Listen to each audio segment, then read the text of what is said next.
The color page in DaVinci Resolve can be very intimidating. So if you're staring at those buttons and controls like it's the helm of a spaceship and you're like, oh my goodness, then this is the video that's gonna help you out, because this is the color page in plain language.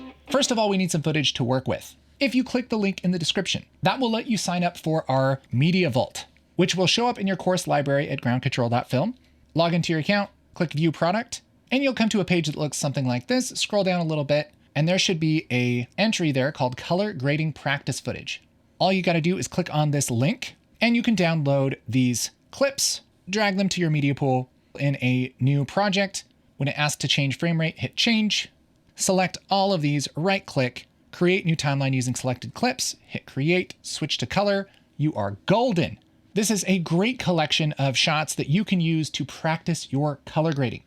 If you're watching this video, you're probably staring at this interface going, what the heck? Like, there are so many things. This is what our friend Andy would describe as whack-bat.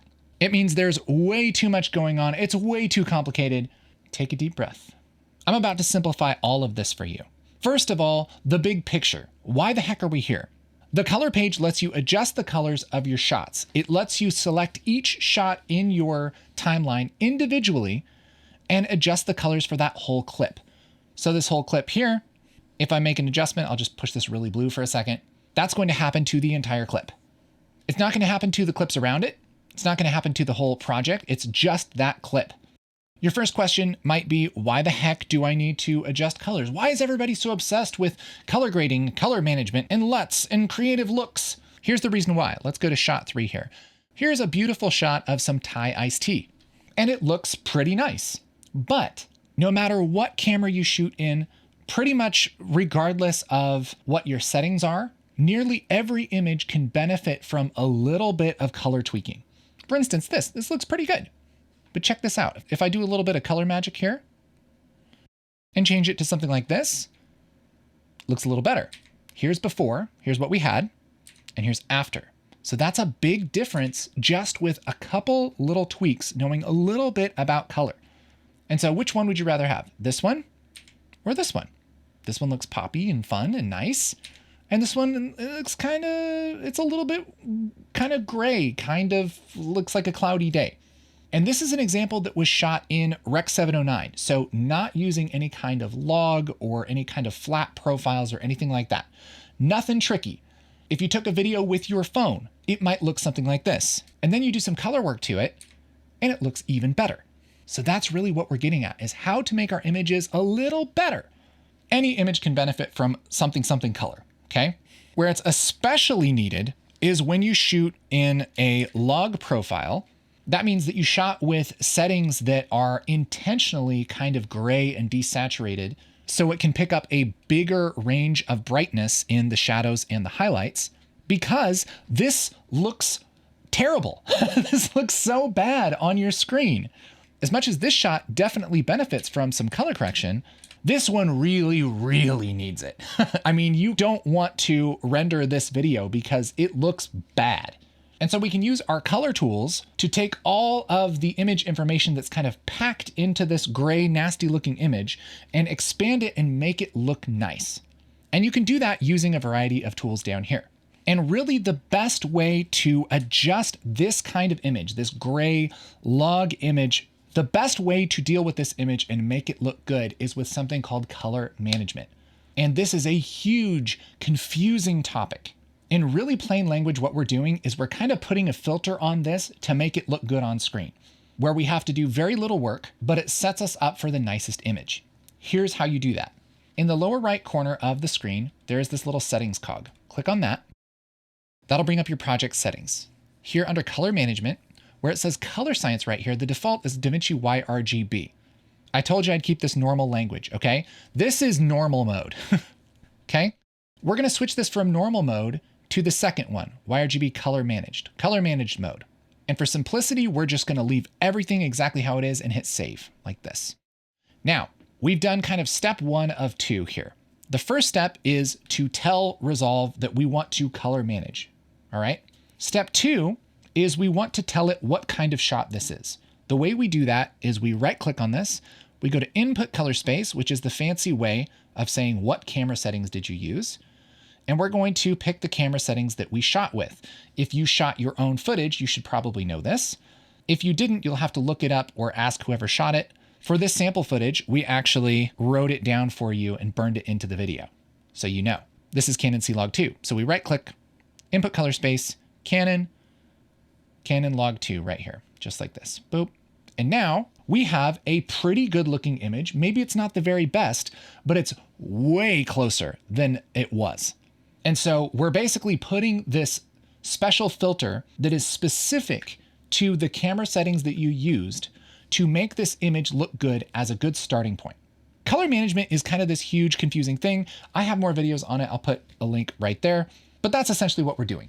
If you shot in Rec. 709, that means if you're shooting with a phone that doesn't shoot log, you're just shooting with like the normal camera app on your phone. You're not shooting something like Apple Log or some kind of weird picture profile. If you're shooting normal stuff, you don't need to worry about any of that stuff that I just did, any of that color management. Just bring it into Resolve, okay? The fancy name for stuff you don't need to color manage is Rec. 709, okay? If you did shoot something that is log like this, and you can tell if it's gray and ugly looking, you gotta go into color manage mode, right click on your clip, go into input color space, and pick your camera setting. This is Panasonic Vlog. There we go, much better. Okay, so we haven't even talked about any of this stuff down here yet. Here's the good news. There are a million buttons. You don't need to know a million buttons. Isn't that awesome? The little tiny bit that you need to know to make your videos better, most of it is color management. If you're shooting in log, use color management and you'll be doing pretty good. Then I'm going to simplify this. I want you to forget about absolutely everything down here other than contrast, pivot, and saturation. Okay? Check this out. This is magical. I'm going to close our clips. That's going to get rid of this little bar right here, and we'll zoom in so we can see this a little better. Watch what happens if I ignore everything else. And I go to this contrast and I start to push this contrast up. Look what happens. It starts to look a little bit darker here and a little bit brighter here. But watch what happens here. If I take this pivot and I push this to the left, look at this. I can start to kind of brighten it up. And now I have an image that looks a lot better. And I can adjust the contrast and kind of move it around, adjust the pivot. And as I push the pivot to the left, things get a little bit brighter. As I push it to the right, it gets a little bit darker, all right? The contrast adjusts the difference between dark and light, okay? So with only these two sliders, look at this difference. Here's before and here's after. Looks a lot better. It's a lot better, okay? Then I can take the saturation and I'll push the saturation up, okay? All I'm doing is taking the saturation, pushing it a little bit this way.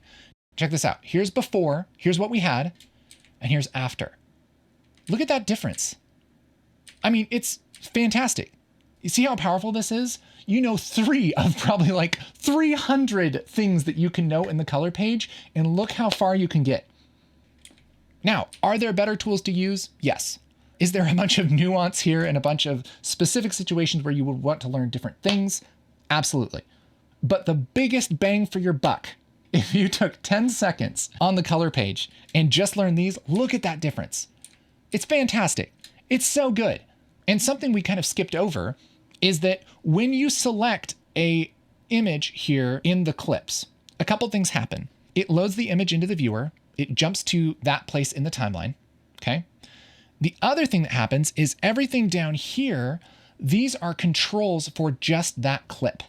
So anything that I do down here and any button and stuff that I pick and mess with, that's going to adjust just this clip. So again, let's try this out. Let's take this contrast for this clip and just push that up. There we go. Let's take the pivot, move that around. Okay.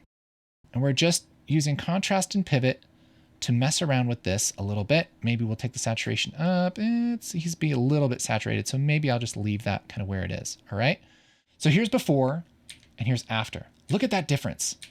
I mean, it's night and day. It's so good. Now, is this the best color grade in the history of mankind? No, but it's stupid easy. How do we make this better? If you want to put just a little bit more effort into this and learn 2 more sliders, check this out. Down here, there is this panel. This is called the primary color wheels. That's where we've been messing with the contrast, the pivot, and the saturation. Everything here, this is like if you were going to learn just one panel, one section of the color page, I would learn this because you can do so much stuff with it. But check this out. These other little sliders here, temperature and tint, next to it, watch this. I can take this temperature, and if I push it to the left, that puts a little bit more blue into the image. If I take this tint to the right, that takes away some of the green.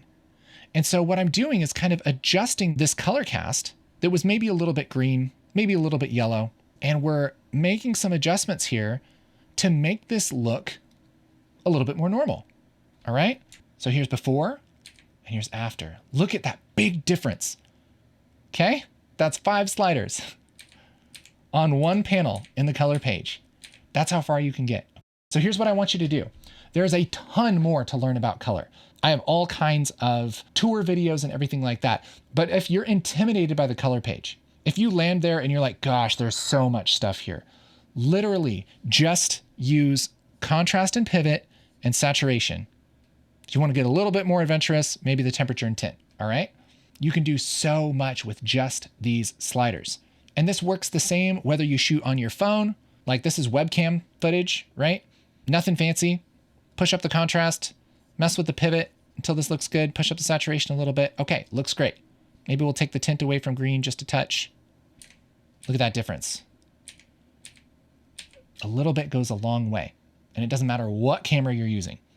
And look, this also works with a super fancy cinema camera, right? This is shot in RE color space, right? Right click, input color space, RE log C3. If you don't even know what an RE is, it's a fancy movie camera, right? Push up the contrast, take down the pivot a little bit. I can play around with this just a touch. Let's push up that contrast, take that pivot down. There we go. Take some saturation and push that in. Look at the difference. Before, after. That's a massive, massive difference. You don't even have to know what you're doing. Isn't that cool? DaVinci Resolve is the king of color grading apps, and there's infinite things to learn about it, but you don't need to get crazy. You can keep it really simple, and hope this was really, really helpful if you are brand new to the color page. Make sure to get that practice footage, because then you can practice on stuff kind of like you have, stuff like the professionals shoot, and get really familiar with the color page for free, okay? That's my gift to you. Click there in the description or click right here. Both of those things will work. It'll take you to our sign up page. You sign up, you get an email, you click on the email, it'll give you access to the Media Vault. You click on the color grading practice footage, you download them, you throw it into Resolve. You tap, tap, tap on the keyboard like the cats do, and then you learn color. That's cool.